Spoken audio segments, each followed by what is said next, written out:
Sudah di-record, Bu.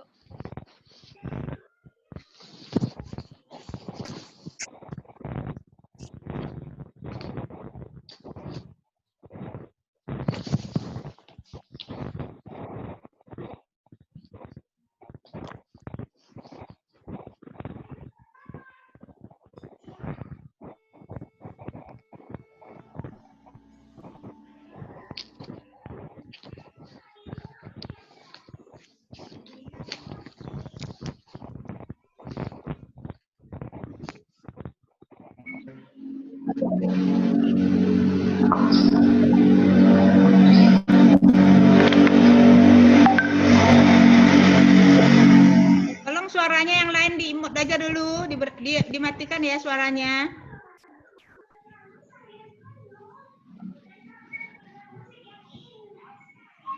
Kecilkan suara TV-nya, Mesa. Kecilkan.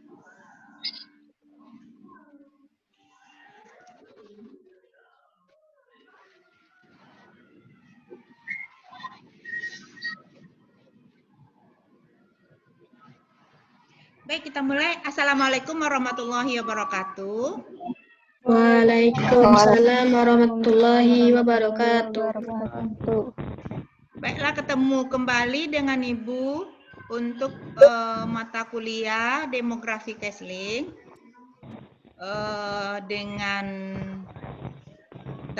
pertemuan yang pertama dan yang kedua kita kontrak hari ini ya.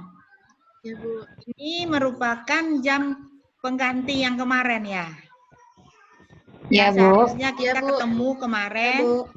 hari Senin tanggal 4 ya. Hari Selasa ya. Tanggal Hari 4. Selasa, Bu. Tetapi karena ada miskomunikasi ya, maka kita ganti hari ini. Kita kontrak jam 1 sampai 2 kali tatap muka ya, berarti 100 menit ke depannya untuk 2 kali pertemuan.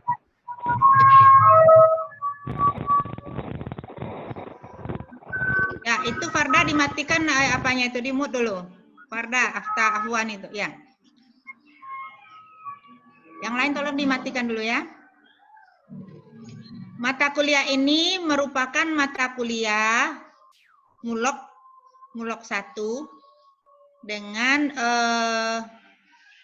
2 SKS. Ya.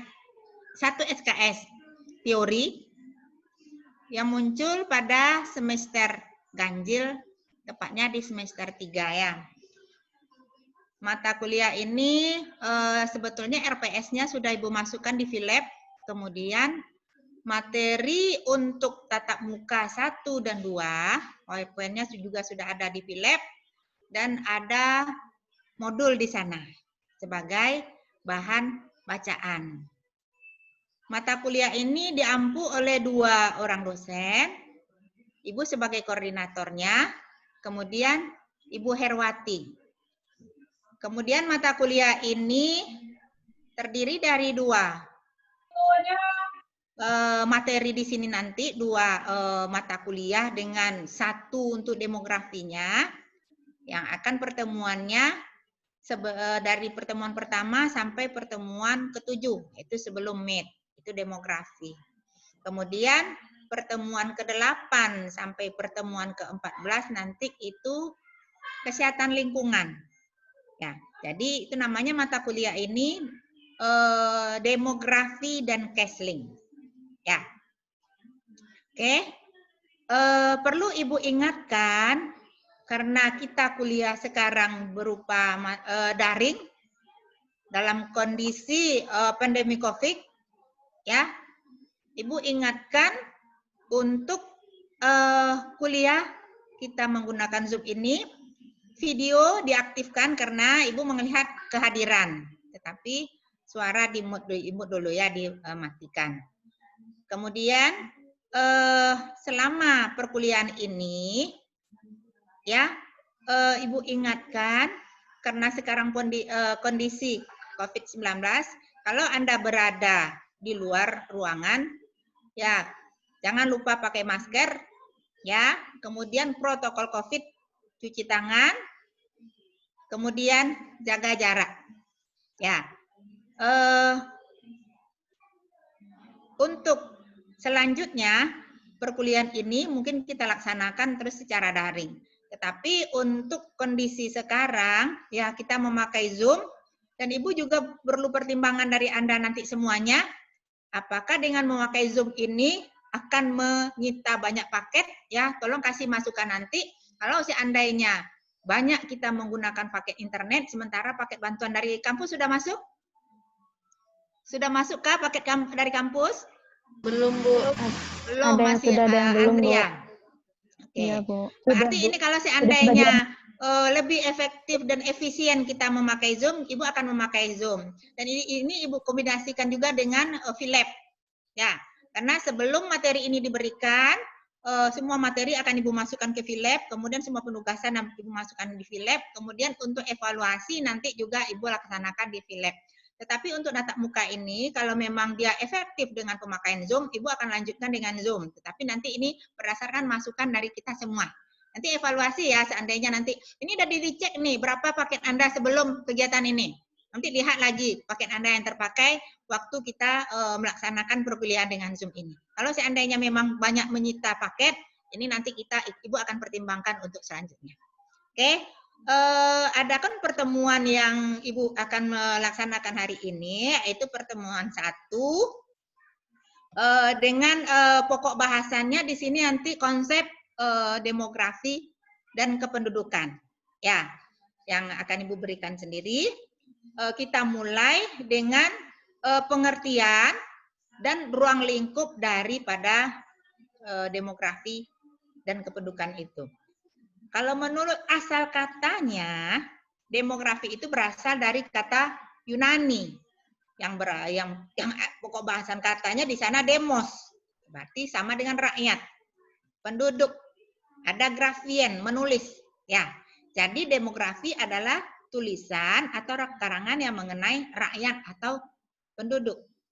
Diperkenalkan pertama kali oleh si Asyil ya di tahun 1884. Lanjut.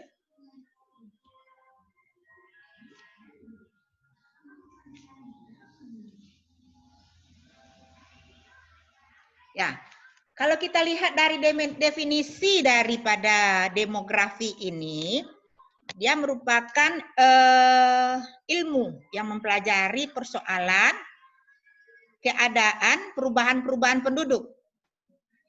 Perubahan tersebut seperti adanya kelahiran, ada kematian, ada migrasi, sehingga menghasilkan suatu keadaan dan komposisi penduduk menurut umur dan jenis kelamin tertentu.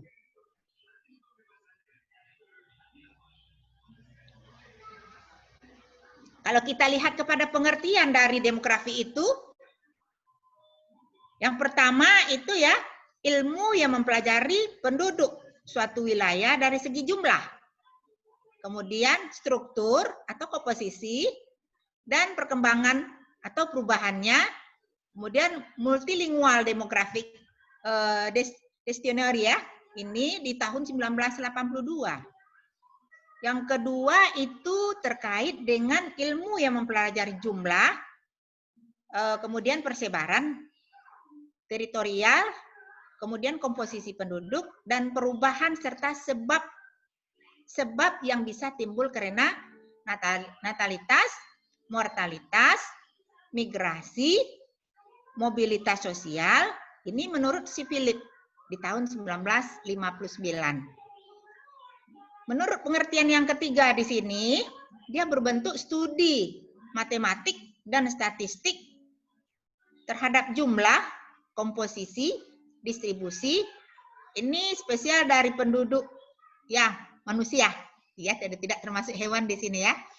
Dan perubahan-perubahan dari aspek tersebut selalu terjadi akibat proses dari fertilitas, mortalitas, perkawinan, migrasi, mobilisasi sosial. Ini menurut si DJ Bagus, ini 1969. Kalau kita lihat pada kajian daripada demografi itu, dia terbagi ada dua. Kita lihat struktur penduduknya itu, kalau kita lihat dia berbentuk statis. Kemudian proses penduduk itu dia berbentuk dinamis. Kalau kita lihat kepada struktur, dia meliputi jumlah, sebarannya, kemudian komposisi penduduk itu sendiri. Kalau kita lihat kepada proses penduduk itu yang dinamis tersebut, dia meliputi natalis, mortalitas, migrasi penduduk. Ya, kenapa dia terjadi di sini ada perubahan tadi ya? Karena adanya kematian tadi, adanya mortalitas, adanya migrasi penduduk, sehingga jumlah dari penduduk dari suatu wilayah itu akan terlihat, akan berkurang. Oke, lanjut. Di sini terjadi pemisahan penduduk demografi menurut Siuser ya, di mana demografi merupakan analisis statistik tadi ya terhadap jumlah distribusi dan komposisi penduduk serta komponen-komponen variasi dan perubahannya. Kemudian kalau kita lihat dari studi kependudukan mempersoalkan hubungan-hubungan antara variabel demografi dan variabel-variabel sistem lainnya. Variabel sistem lainnya ini ada nanti terkait dengan sosial, ekonomi, kemudian ada terkait juga dengan kebudayaan, ya berarti selain dari variabel-variabel dari demografi itu sendiri. Kalau dilakukan analisa kependudukan, ini bertujuan yang dapat tujuannya nanti menerangkan. Yang pertama itu informasi dasar tentang distribusi penduduk, kemudian karakteristik dan perubahan-perubahannya. Di sini akan menerangkan sebab-sebab perubahan dari faktor-faktor dasar tersebut. Kemudian kita juga menganalisa segala konsekuensi yang mungkin sekali terjadi di masa depan sebagai hasil perubahan tersebut. Ini menurut teori si Tomlinson ya, 1965. Mungkin Anda belum lahir lagi ya. Sudah ada ibu aja baru berumur 3 tahun itu. Kalau kita lihat dari ruang lingkup demografi itu meliputi demografi formal yang menghasilkan teknik-teknik untuk menghitung data kependudukan dan variabel-variabel non-demografi seperti tadi Bu bilang ada ekonomi, ada sosial, geografi, psikologi, politik. Demografi merupakan interdisciplinary science, berarti ilmunya itu dia berinterdisiplin. Jadi tidak bisa bergerak sendiri. Dia ada terkait dengan tadi dengan sosial, ada terkait dengan ekonomi, terkait dengan politik. Oke, lanjut. Tujuan dari demografi itu dia mempelajari kuantitas dan distribusi penduduk dalam suatu daerah tertentu. Kuantitas jumlah. Ya. Kemudian menjelaskan pertumbuhan masa lampau, penurunan dan persebarannya dengan sebaik-baiknya dengan data yang tersedia. Kemudian mengembangkan hubungan sebab akibat antara perkembangan penduduk dengan bermacam-macam aspek organisasi sosial. Kemudian yang keempat, mencoba meramalkan pertumbuhan penduduk di masa yang akan datang dan kemungkinan-kemungkinan konsekuensinya. Ya, seperti sekarang ya, Ibu, kondisi kita dengan COVID-19 ini, Ibu kaitkan sedikit dengan kondisi kita. Terjadinya perubahan-perubahan pada penduduk di mana terjadi perubahan pada jumlah karena adanya angka kematian, ada angka kesakitan disebabkan oleh COVID ini. Kemudian ada juga yang melahirkan. Jadi salah satu tadi ada terkait dengan kesehatan. Kita melihat kepada manfaat yang hendak dicapai dalam analisa ini untuk merencanakan agar lebih tepat dalam hal yang berhubungan dengan pendidikan, perpajakan, kesejahteraan sosial, kemudian pusat-pusat pertokoan, pusat-pusat rekreasi, jalan-jalan, rumah sakit, produksi barang dan jasa. Kalau kita lihat dengan keterkaitan dengan pendidikan ya pada institusi kita, ini kita bisa menganalisa seperti Ibu paparkan ini dengan kejadian COVID. Ya, di pendidikan ini ada dengan terjadinya wabah pandemi COVID ini, pemerintah harus menyediakan tenaga-tenaga kesehatan yang harus berada di garda depan untuk memberikan pelayanan kepada penderita-penderita atau pasien dengan COVID. Kemudian pemerintah juga harus menyiapkan sarana prasarana, misalnya penyediaan rumah sakit ya, untuk memberikan pelayanan, itu terkait dengan terjadinya dengan analisa ini, sehingga kita bisa dapat memanfaatkan hasil analisa ini sebagai perencanaan ke depannya. Kemudian ini juga dapat mengetahui seberapa cepat perkembangan perekonomian negara.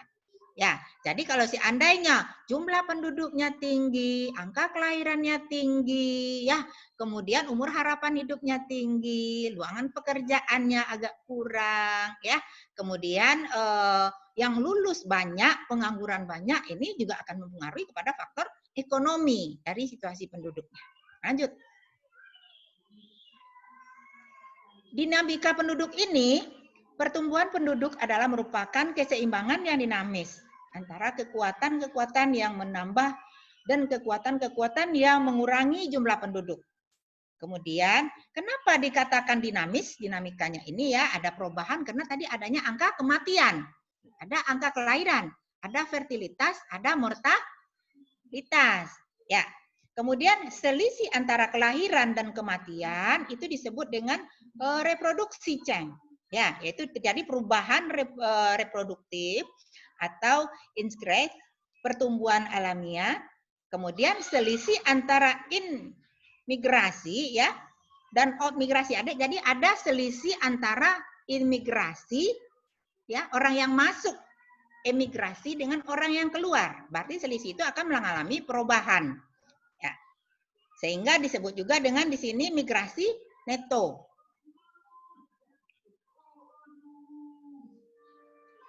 Kalau kita lihat kepada ukuran-ukuran dasar dari demografi itu, ukuran dasar demografi meliputi tadi ada fertilitas, ada mortalitas, kemudian apa lagi? Ya. Ada mobilisasi ya. Nah, ada migrasi, mobilisasi sosial. Oke, kita lihat satu persatu. Kalau kita lihat dari fertilitas ini adalah kemampuan real seorang wanita untuk melahirkan yang dicerminkan dalam jumlah bayi yang akan dilahirkan. Jadi angka kelahiran kasar bagi seorang wanita itu disebut dengan growth rate atau CBR. Ya. Kemudian angka kelahiran menurut umur atau X-specific fertility rate. Kemudian angka fertilitas total atau total fertility rate. Nah, ini kalau kita lihat ukuran-ukuran dari pada demografi itu sendiri. Kemudian kita lihat pada ukuran kedua yaitu mortalitas, di mana di sini angka kematian kasar atau growth death rate. Kemudian angka kematian menurut umur specific death rate ya. Kemudian lanjut ke yang ketiga, migrasi. Pada migrasi ini adalah perpindahan penduduk yang relatif permanen dari satu daerah ke daerah lain. Angka migrasi neto didapatkan melalui jumlah migran yang masuk dengan jumlah migran yang keluar dibagi dengan jumlah penduduk di saat tersebut, dikali dengan saat tersebut ya jumlah penduduknya. Ini kita lihat terjadi di negara kita ini ada yang program pemerintah ada transmigrasi. Kemudian kalau secara internasionalnya ada yang imigrasi, ada yang emigrasi. Ini mempengaruhi kepada jumlah dari penduduk itu sendiri. Lanjut. Kemudian angka pertumbuhan penduduk. Untuk angka ini menunjukkan rata-rata pertumbuhan penduduk. Pertumbuhan pada waktu tertentu biasanya dinyatakan dalam persen. Beberapa macam ukuran angka pertumbuhan penduduk ini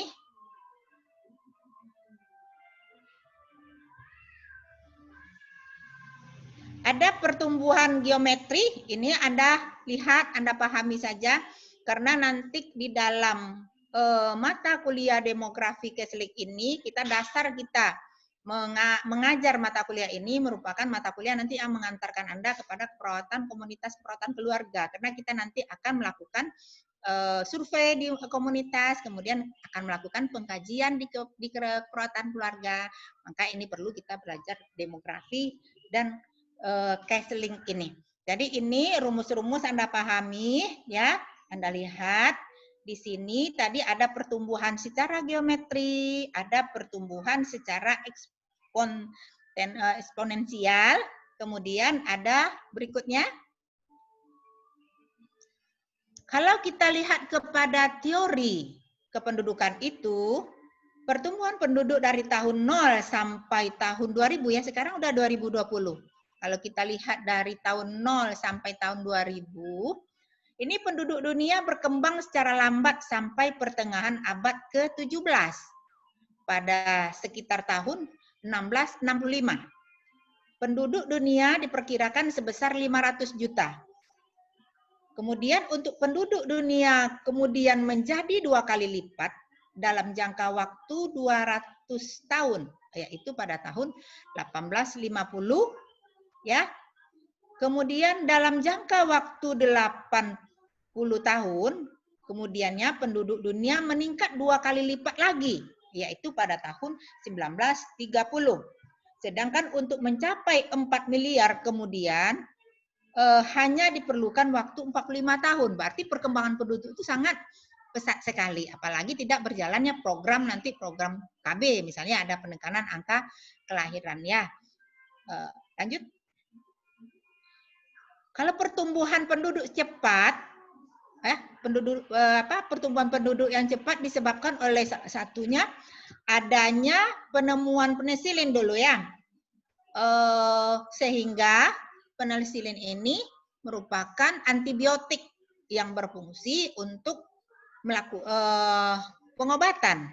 Ya, kalau terjadi kesakitan diberikan obat penisilin, berarti nanti ada angka penyembuhan sehingga nanti perkembangan penduduk itu bisa berlanjut. Kalau kita lihat ya. Kemudian adanya program kesehatan masyarakat makin meningkat. Contohnya di sini program kesehatan masyarakat makin meningkat. Adanya pola hidup sehat, adanya Germas program pemerintah ya. Anda pernah dengar Germas? Ya. Kemudian ada PHBS, perilaku hidup bersih sehat, sehingga dengan pola daya, kemudian kebiasaan hidup sehat tentu akan meningkatkan kesehatan sehingga nanti penduduk bisa bertahan sehat sehingga jumlah penduduk akan bisa bertahan. Kemudian angka kelahiran yang masih tinggi, sedangkan angka kematian menurun karena penemuan obat-obatan dan peningkatan program kesehatan sehingga pertumbuhan penduduk semakin cepat. Nah, itu dia salah satunya yang menyebabkan pertumbuhan penduduk semakin cepat.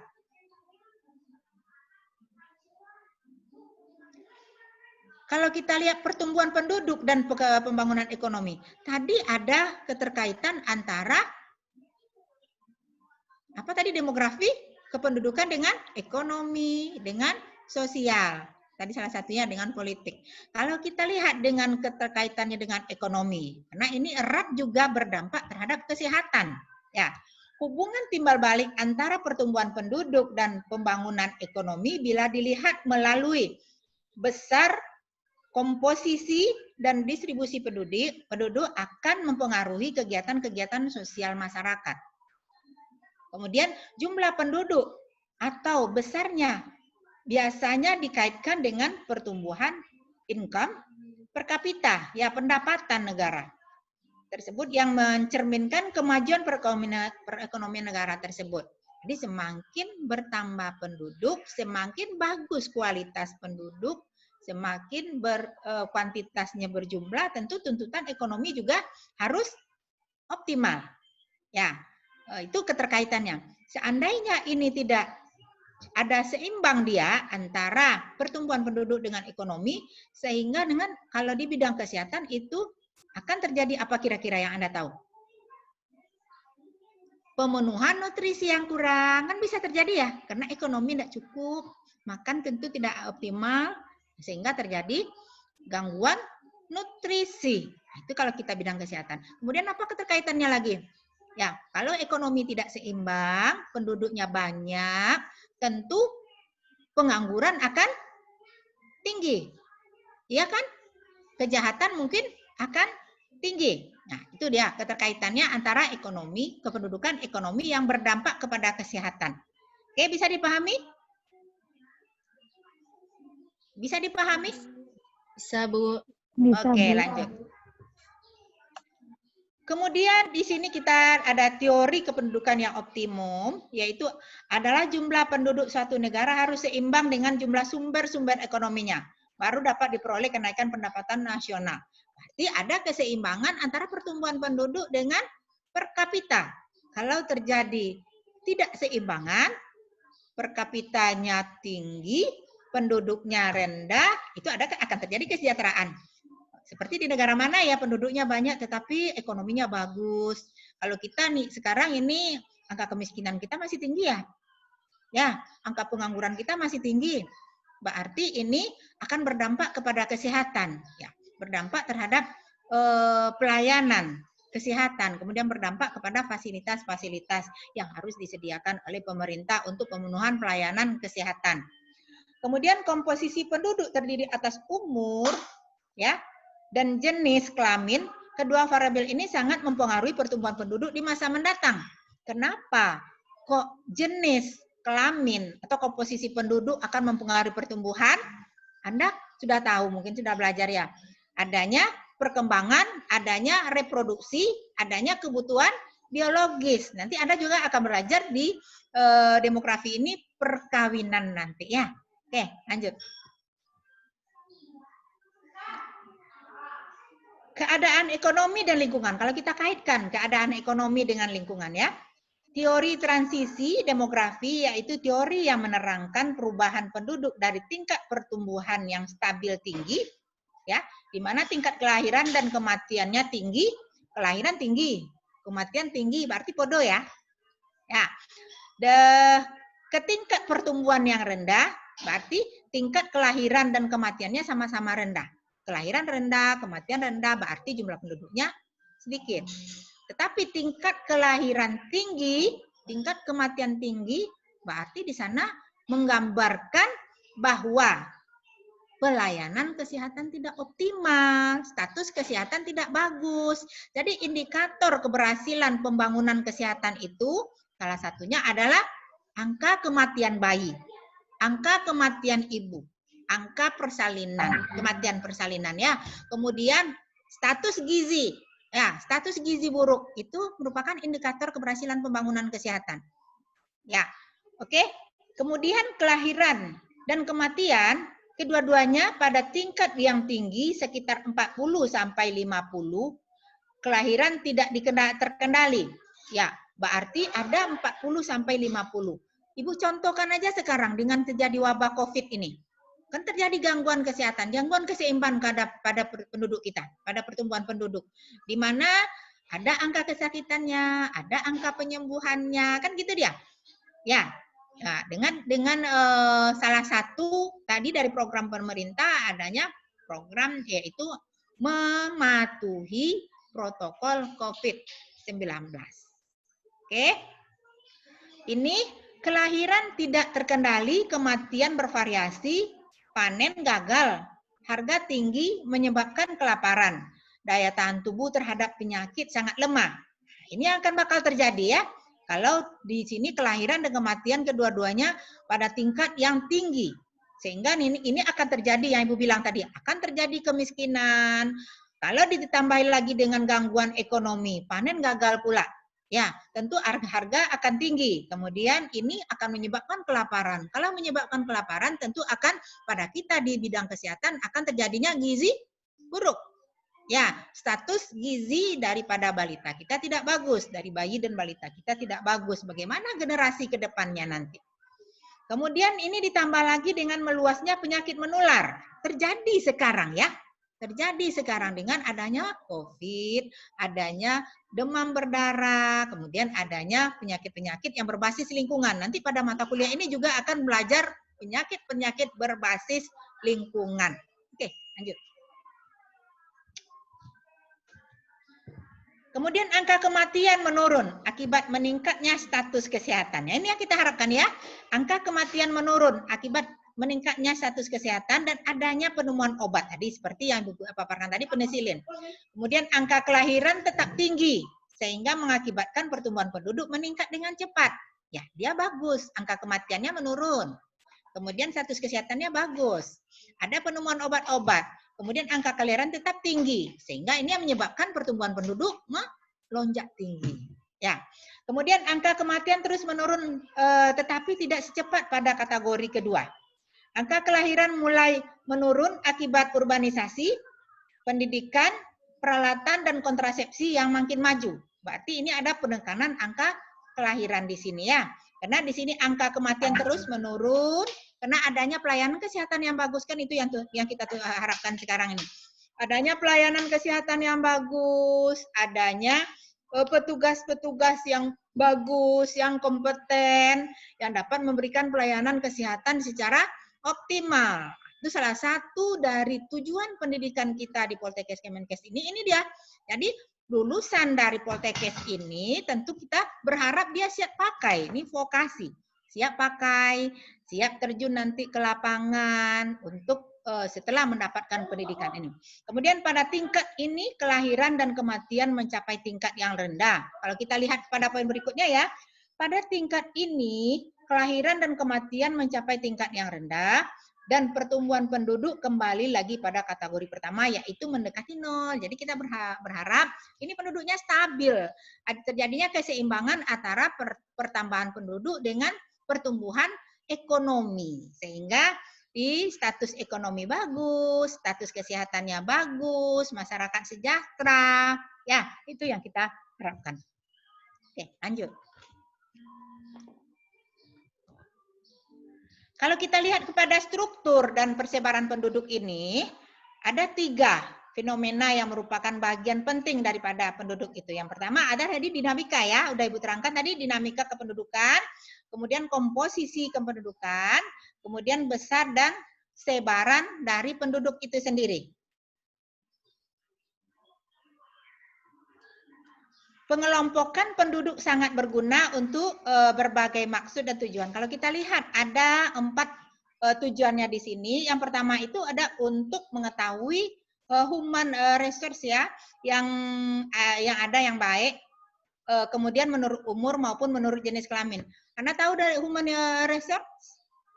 Ya, human apa? Apa human? Manusia, Bu. Manusia. Manusia.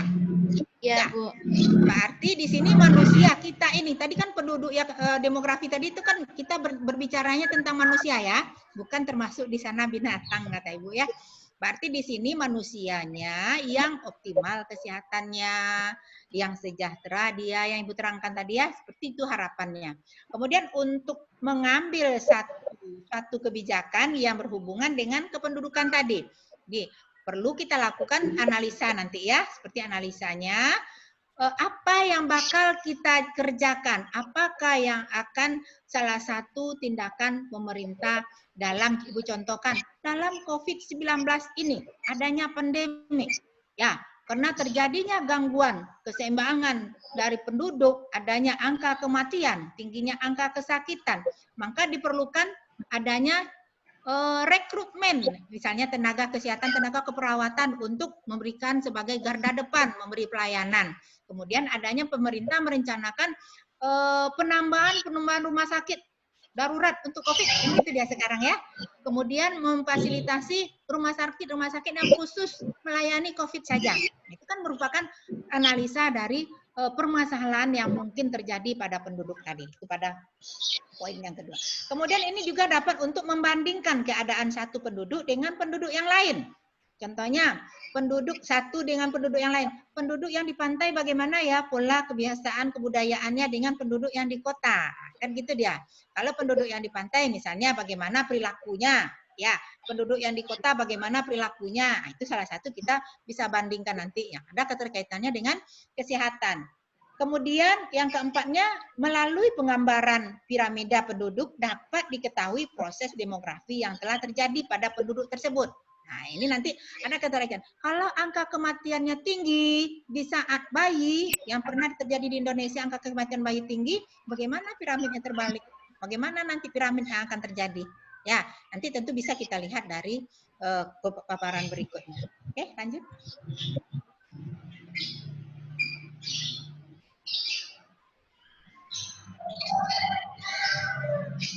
Kita lihat pada komposisi penduduk. Pengelompokan penduduk diklasifikasikan berdasar ciri-ciri tertentu. Contohnya biologis. Nah, kalau biologis itu meliputi umur dan jenis kelamin. Kemudian kalau kita lihat dari ciri secara sosialnya, antara lain meliputi tingkat pendidikan, status perkawinan. Kemudian kalau kita lihat dari berdasarkan ciri kepada ekonominya, meliputi penduduk yang aktif secara ekonomi, ya, adanya lapangan pekerjaan yang bagus, kemudian jenis pekerjaannya, kemudian tingkat pendapatannya. Ini nanti ada keterkaitannya dengan Anda melakukan pengkajian di keperawatan, misalnya keperawatan keluarga. Anda melakukan pengkajian terhadap kepala keluarganya. Ini secara ekonomi pendapatannya berapa ya? Kemudian jenis kelaminnya berapa ya? Umur bapaknya berapa ya? Pekerjaannya apa? Ini salah satu kita belajar di sini ya. Kemudian kalau kita lihat secara geografis, berdasarkan tempat tinggal. Penduduk yang tinggal di daerah perkotaan, penduduk yang tinggal di daerah pedesaan, provinsi, dan kabupaten. Nah, begini dia. Oke.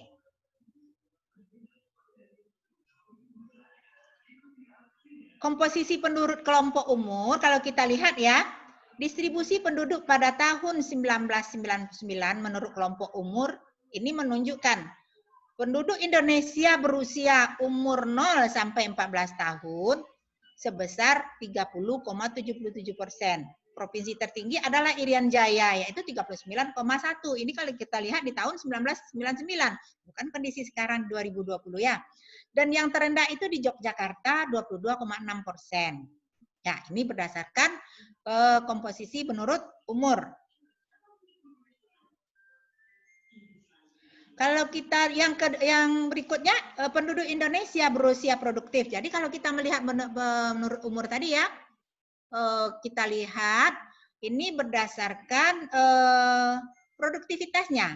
Kalau penduduk dengan produktivitas itu umur 15 sampai 64 tahun. Ya, itu masih produktif. Itu harapan kita.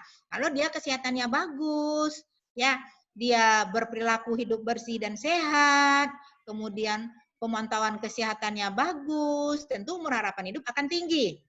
Ini sebesar 64,61%.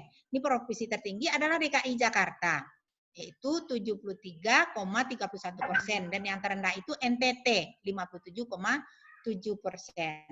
Kemudian penduduk Indonesia berusia besar dari 65. Sekarang usia lansia itu ya, kalau kemarin itu 60, sekarang kalau umur harapan hidup udah tinggi, ya bisa-bisa saja 65 atau sampai 80. Ini besar dari 65. Ini di tahun 1999 itu sebesar 4,61%. Di provinsi tertingginya yaitu di Yogyakarta 9,06%, kemudian Bali 6,67%, dan yang terendahnya itu Irian Jaya 0,91%, dan Kalimantan Tengah 2,15%.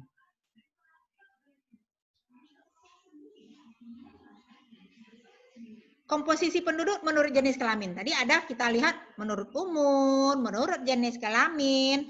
Kalau komposisi penduduk menurut jenis kelamin di Indonesia itu terdiri dari 102 ya, 102 ya.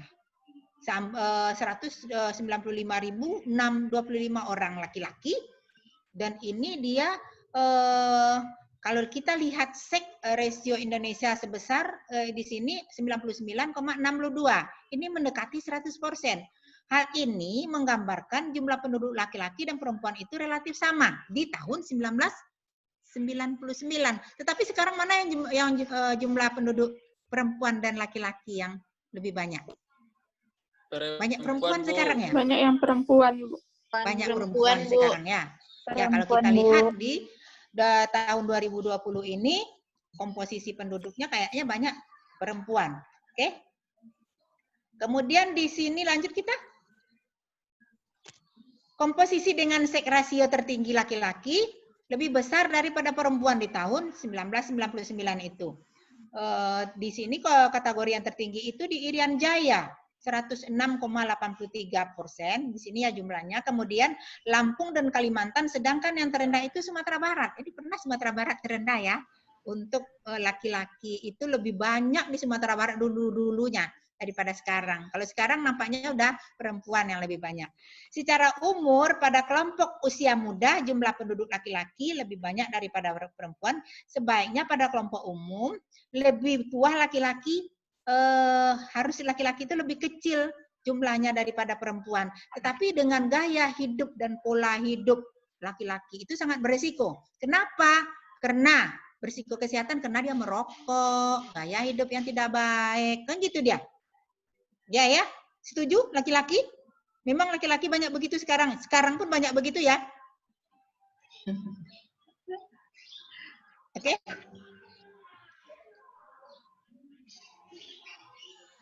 Kalau kita lihat komposisi menurut tingkat pendidikan, apa yang harus kita kaji? Kita lihat menurut tingkat pendidikan ini. Pengelompokan terhadap tingkat pendidikan dikelompokkan dalam satu, kemampuan baca tulis, berarti buta huruf. Secara nasional, penduduk yang melek huruf tahun 1999 itu sebesar 89,79% secara nasional ya. Persentase penduduk yang buta huruf sedikitnya menurun dari 10,58% pada tahun 1998 kalau kejadiannya di tahun 1999 ini.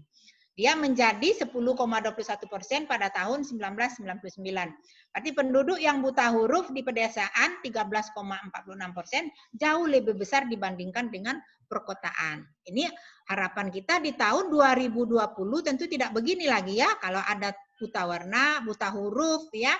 Kemudian tingkat pendidikan yang tidak optimal tentu juga akan mempengaruhi kepada perilaku tentang kesehatannya nanti. Kecuali dia nanti ada juga dia terpapar dengan kader kesehatan, mungkin dia dapat informasi-informasi kesehatan ya. Lanjut. Perbandingan menurut jenis kelamin menunjukkan bahwa angka buta huruf pada perempuan 14,6% lebih besar daripada laki-laki. Kenapa ya?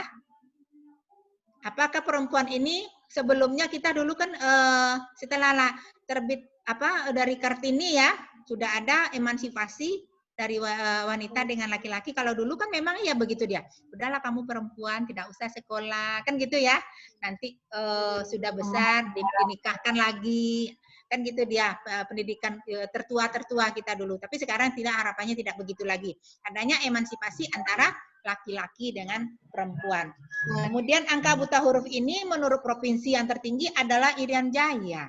Ya, yaitu 25,57%, diikuti dengan Nusa Tenggara Barat 23,16%, Nusa Tenggara Timur, Jawa Timur, kemudian untuk yang terendah angka buta hurufnya DKI Jakarta. Ya, kemudian diikuti oleh Sulawesi Utara dan Sumatera Utara. Oke, lanjut. Tingkat pendidikan, kalau kita lihat daripada tingkat pendidikan yang ditamatkan, tadi itu kan ada buta huruf. Ini persentase penduduk berusia 10 tahun yang udah tamat SD ya. Kemudian madrasah ibtidaiyah ya. Kemudian ada yang tamat SLTP, kemudian ada yang tamat SMU atau SMA, kemudian ada tamat dari perguruan tinggi. Nah, ini kalau kita lihat persentasenya di tahun 1999 tuh masih agak rendah ya, yang sampai ke perguruan tinggi cuma 3,10%. Lanjut. Komposisi penduduk menurut status perkawinan. Ya, kalau kita lihat modus saat perkawinan pertama itu 19 sampai 24 tahun. Kalau rentang perkawinan, kalau kita lihat kepada kesehatan reproduksi itu sebaiknya kan itu dia harus di atas 20 ya. Tetapi dulu sudah berpikir juga ini tertua kita.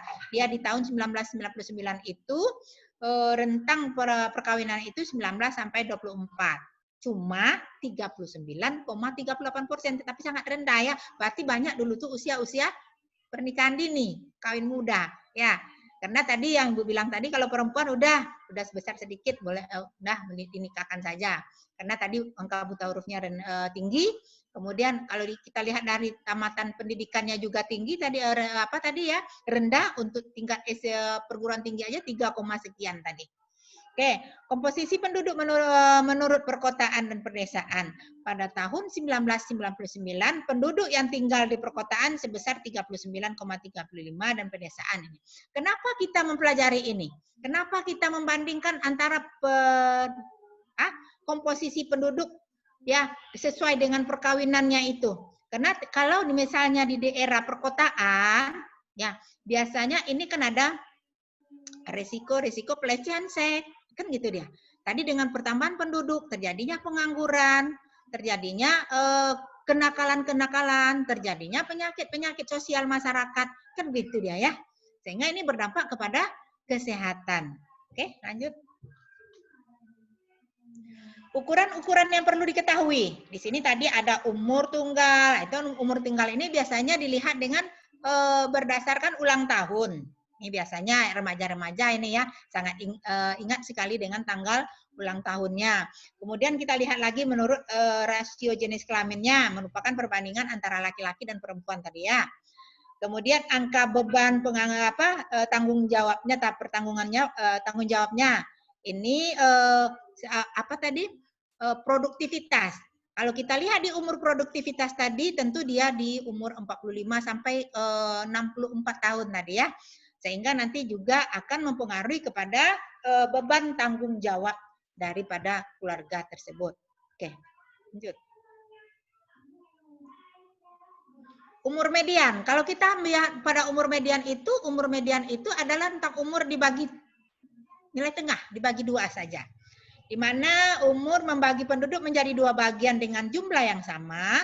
Bagian pertama lebih muda dari bagian yang kedua. Kalau seandainya tadi umur harapan hidup itu 65 tahun, 65 dibagi 2. Ya, berarti nanti ada dewasa sampai lansia, kemudian bayi sampai dewasa. Ya, ini di sini akan melihat nanti penduduk tua umumnya terdapat pada negara maju. Kalau seandainya pelayanan kesehatan bagus, perilaku yang baik, ya pemantauan kesehatannya bagus, sehingga nanti tentu umur harapan hidupnya lebih bagus. Tetapi kalau terjadi status kesehatannya tidak bagus, tadi perekonomiannya tidak seimbang dengan pertambahan penduduk, sehingga asupan nutrisinya tidak bagus, maka terjadi angka kematian yang banyak. Arti nanti angka penduduk usia mudanya akan lebih sedikit daripada usia lansia. Oke, lanjut. Kalau kita lihat persebaran penduduk ini secara garis besar, persebaran penduduk dapat dibagi golongan menurut geografi administratif. Kalau menurut geografi, ini kepadatan penduduk. Melihat kepadatan penduduk, geografinya.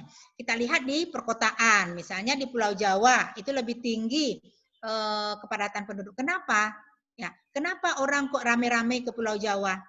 Sementara dia di desanya masih penduduknya masih sedikit, tetapi itu kan ada perilaku daripada masyarakat kita, di sana ada peluang kerja katanya, kan gitu dia. Di sana tingkat fasilitas pendidikannya lebih bagus katanya, kan gitu. Tetapi jangan coba-coba kalau tidak ada modal untuk ke Pulau Jawa. Itu bilang Ibu, siapa suruh datang Jakarta, kata Ibu ya. Kalau tidak ada modal misalnya, tentu akan menjadi pengangguran di sana. Kalau istilah Ibu bunuh diri dia ke sana.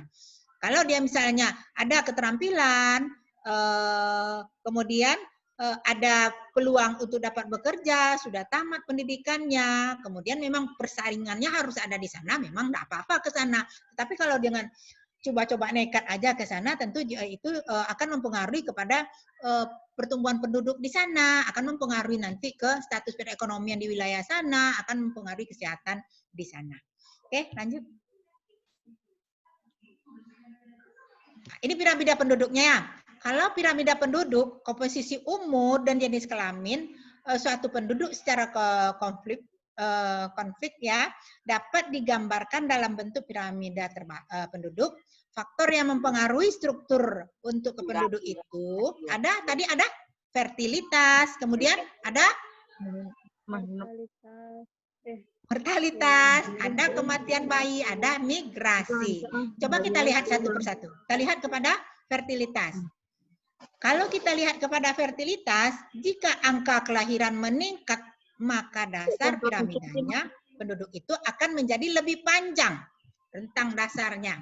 Kemudian dibandingkan dengan dasar piramidanya pada tahun sebelumnya atau sebaliknya jika CBR-nya menurun. Jadi dasar fondasinya tadi dia akan lebih panjang kalau fertilitasnya. Karena tadi apa? Umur bayi yang lahir hidup. Jadi bayi itu banyak kali lahir, itu dasarnya akan lebih panjang. Oke, lanjut. Kalau mortalitas ini, jika mortalitas setiap penduduk umur meningkat, maka terjadi penciutan. Mortalitas adalah angka kematian.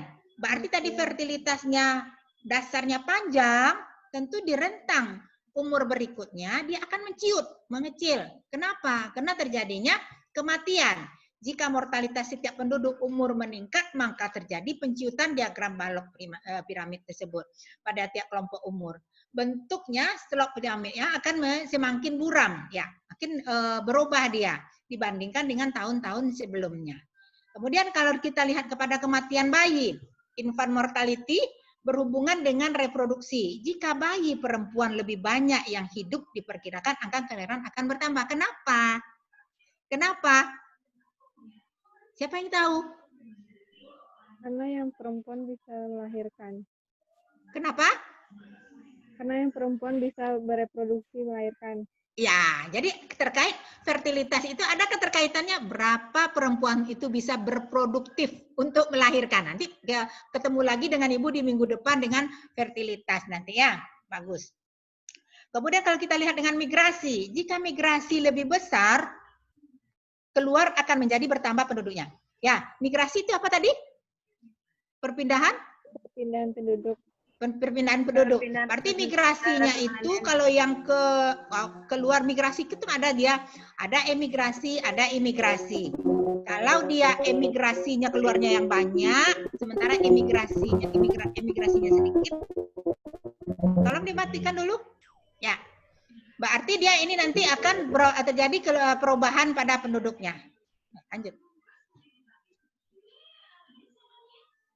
3 ciri penduduk disebut juga dengan Z3 ya, general population, yaitu ada yang ekspensif, ada yang konstriktif, ada yang stationary ya.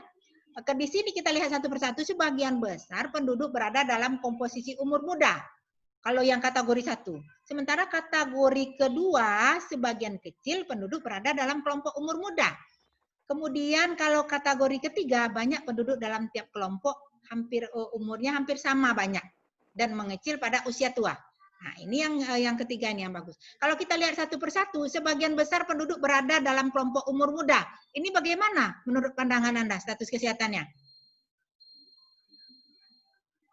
Ya, kalau umur muda yang tinggi, berarti kita analisis nanti di bidang kesehatan, ini usia muda yang tinggi, berarti persiapan ke dewasa. Kalau dia tadi reproduksinya harus disiapkan, kemudian status kesehatannya harus diperbaiki, kalau dalam pertumbuhan penduduknya nanti. Kemudian kalau terkait dengan kesehatan, tentu ini merupakan calon-calon generasi penerus dia di kedepannya. Sehingga dia ini optimalisasi dalam kesehatan. Ya, itu di umur usia muda yang besar. Kalau dia sebagian kecil penduduk berada dalam kelompok umur muda, ini angka kematian tinggi ini.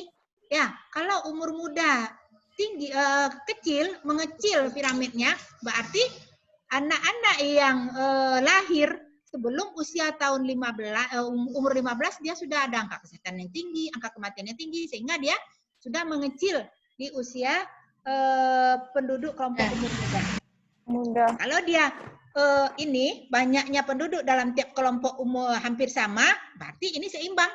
Seimbang ya, kita bisa membayangkan keseimbangan antara kesehatan, optimalisasi pelayanan, kemudian perawatan kesehatan yang bagus, kemudian ekonomi yang bagus, sehingga nanti dia seimbang di umur dewasa, kemudian mengecil pada usia tua. Mengecil pada usia tua ini memang dia terjadi degeneratif, risiko kesakitan yang tinggi pada usia lansia itu, angka kesakitan, angka kematiannya memang tinggi di sana.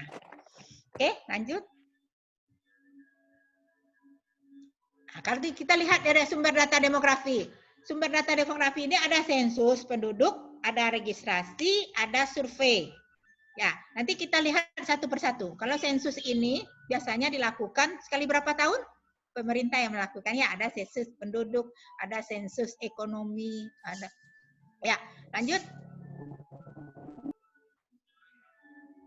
Kita lihat satu persatu. Informasi penduduk yang diperoleh dalam sensus biasanya di sini ada geografi dan migrasi.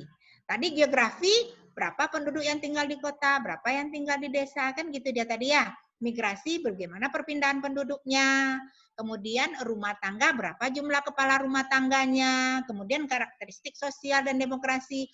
Kemudian dari karakteristik sosial dan demografi ini di sini terkait dengan pekerjaan kah, pendapatan kah, ya, sebaran penduduk kah. Kemudian terkait juga dengan kelahiran dan kematian. Ada berapa jumlah kelahiran di saat kita melakukan sensus itu, berapa kematiannya. Kemudian karakteristik pendidikan. Tadi ada tingkat pendidikannya di umur apa? Tingkat pendidikan di mana yang lebih besar? Apakah di SMP, di SMA, di perguruan tinggi, apakah di SD gitu ya. Dapat di sensus. Kemudian karakteristik ekonomi, berapa pengangguran, berapa yang bekerja, kemudian apa saja jenis pekerjaannya, itu terkait dengan ekonomi. Lanjut. Kemudian ada tadi kan ada sensus, kemudian ada registrasi. Kalau registrasi penduduk itu adalah proses pencatatan penduduk yang dilakukan secara mandiri oleh warga ketika terjadinya perubahan-perubahan jumlah penduduk. Contohnya Ibu contohkan di sini. Sekarang pengendalian COVID-19 itu ada terlibat di RT dan di RW. Nah, contohnya ya, kalau di RT itu dia melakukan registrasi, mana penduduk yang udah terkonfirmasi, kalau dulu mana warga RT-nya yang ODP, mana yang PDP, kan gitu-gitu ya, ada, berarti dia registrasi. Kemudian di sini permasalahan yang muncul akibat sistem pencatatan ini biasanya seorang bayi yang mati setelah lahir seharusnya dilaporkan sebagai proses kelahiran dulu dan kematian. Namun hal ini biasanya tidak dilaporkan. Dia lahir kemudian meninggal. Ya, seharusnya dia lahir dicatat, dia meninggal juga dicatat. Oke. Kemudian terlambatnya pelaporan kelahiran. Ya. Terlambatnya pelaporan kelahiran ini 39 masih belum masuk 2 orang ya. Ibu akan pantau absennya. Ini jauhnya jarak kantor desa dan rumah. Ini pencatatannya tidak tercatat. Kelahiran akibat kehamilan di luar nikah tidak dilaporkan. Ini biasanya kan disembunyi-sembunyikan ya. Kalau terjadi pelanggaran, ya tabrakan misalnya ya, tabrakan kehamilan di luar nikah, bukan tabrakan kecelakaan ya, kecelakaan dengan di luar nikah. Sehingga tidak dilaporkan. Lanjut.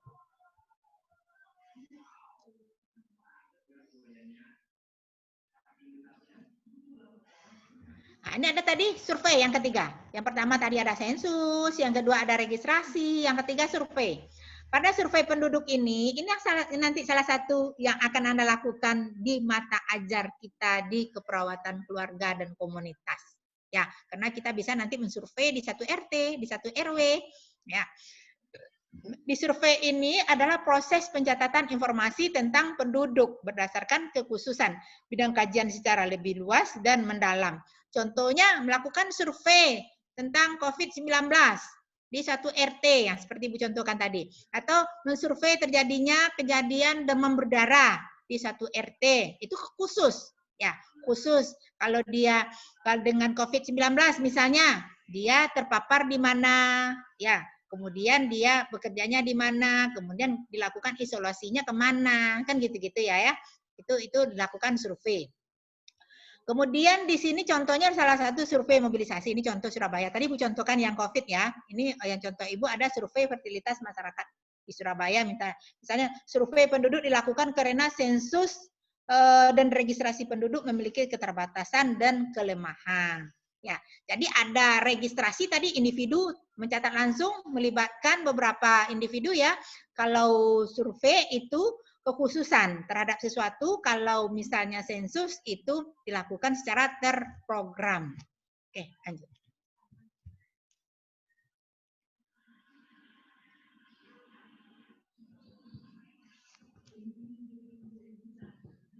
Oke, mungkin sampai di situ. Ada yang perlu kita diskusikan? Sebelum diskusikan, nanti tolong difoto dulu apanya ya. PowerPoint Ibu tadi, dokumentasi. Sebelum kita menutup, kita lakukan dokumentasi dulu. Silakan difoto menurut tampilannya ya. Tampilan kita ada 2. Kemudian Ibu akan absen karena di sini kehadirannya 39, berarti 38. Ada yang tidak hadir 1 orang ya? Ini ada Kak Vita di dalam.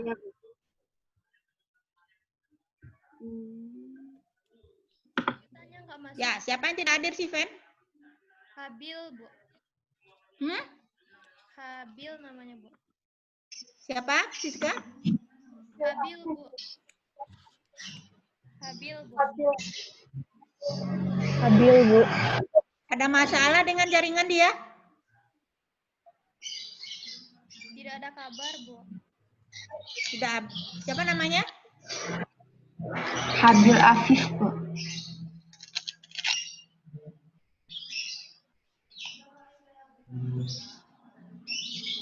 Adil. Habil. Habil berarti, oh Habil Arif. Afif. Habil Arif nomor 13 ya? Iya, Bu. Habil Afif, Bu. Ya, absen nomor 13 kan?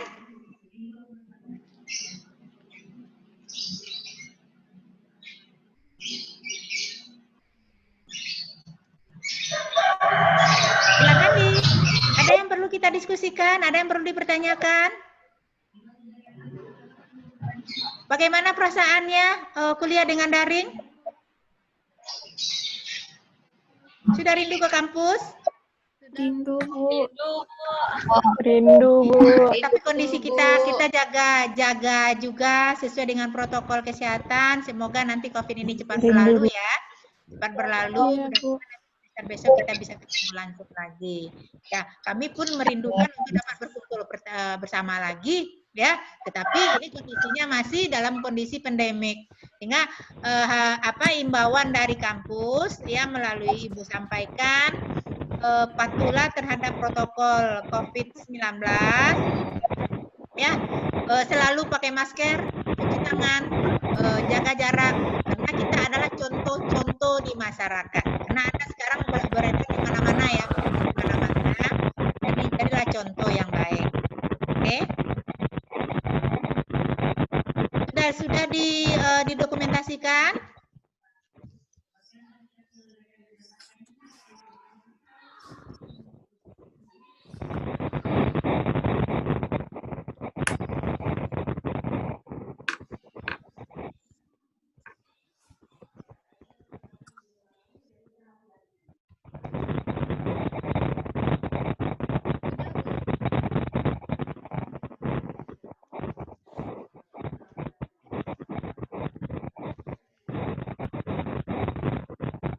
Baiklah, kalau tidak ada yang perlu kita diskusikan, ini sebagai mana yang Ibu informasikan tadi, Ibu akan mempertimbangkan pemakaian Zoom ini karena dia memang menyita paket ya. Tolong nanti dilihat dan kasih masukan.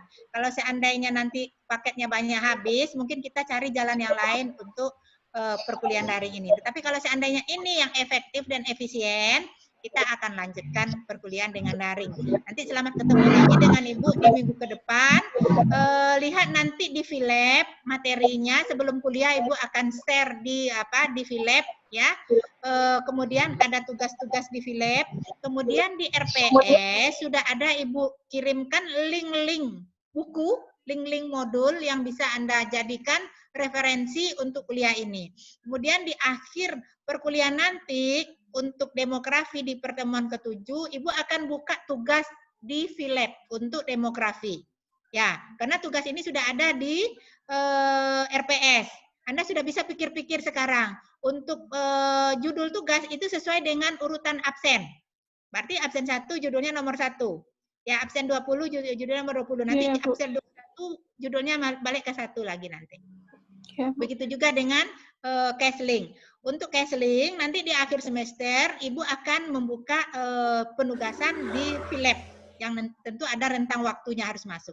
Kemudian kita akan laksanakan nanti UTS dan UAS. Ya, sampai di sini ketemu kita dulu. Ibu mohon leave ya. Pesan supaya jaga kesehatan, tidak henti